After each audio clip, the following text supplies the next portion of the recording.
Price Lord. இந்த புதன்கிழமை காலையிலே உங்களை சந்திப்பதில் மிகுந்த சந்தோஷம்.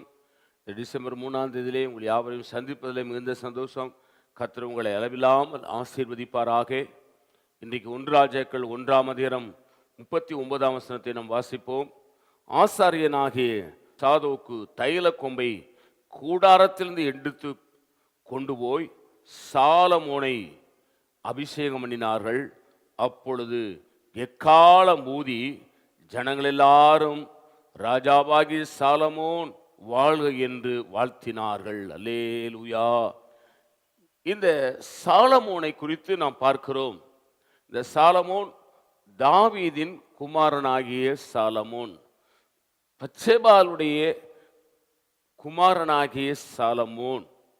ஆகவே இந்த சாலமோன் கர்த்தராகிய இயேசு கிறிஸ்துவுக்கு அடையாளமாயிருக்கிறான்.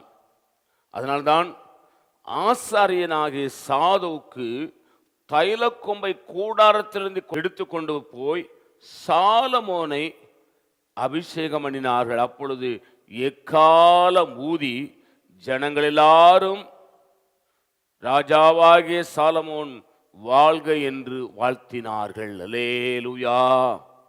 இந்த இயேசு கிறிஸ்து மரியாள் வயிற்றிலே பிறப்பதற்கு முன்பாகவே அவர் ராஜாவாய் அபிஷேகம் பண்ணப்பட்டிருக்கிறார். அதனால்தான் வேதம் சொல்லுகிறது, உலக தோற்றத்துக்கு முன்பாகவே அடிக்கப்பட்ட தேவ ஆட்டுக்குட்டி என்று எழுதப்பட்டிருக்கிறது. நீங்களும் நானும் இந்த பூமியிலே பிறக்க போகிறோம் என்று தெரியும். நம்முடைய முற்பிதாக்கள், நம்முடைய மூதாதையர்கள் இந்த பூமியிலே பிறக்க போகிறார்கள் என்று தெரியும். இந்த உலகத்தை உண்டாக்க போகிறார் என்று தெரியும். இந்த உலகத்தை உண்டாக்குவதற்கு முன்பாக, உங்களையும் என்னையும் சிருஷ்டிப்பதற்கு முன்பாக ஆண்டவராகிய இயேசு கிறிஸ்து அபிஷேகம் பண்ணப்பட்டிருக்கிறார். அல்லேலூயா. இதற்கு அடையாளமாக தான் சாலமோன் இங்கே சொல்கிறான்.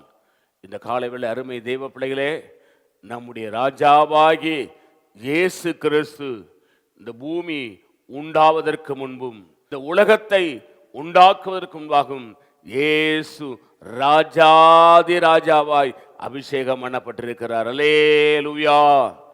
ஆகவே இயேசு இன்றைக்கு மாத்திரமல்ல, அவர் பூமியில் இருக்கிற சகல ஜனங்களுக்கும் ராஜா என்பதை நாம் விளங்கிக் கொள்ள வேண்டும். ஜெபம் பண்ணலாம். பரிசுத்த பிதாவே, எங்களோடு பேசின நல்ல வார்த்தைகளுக்காக ஸ்தோத்திரம்.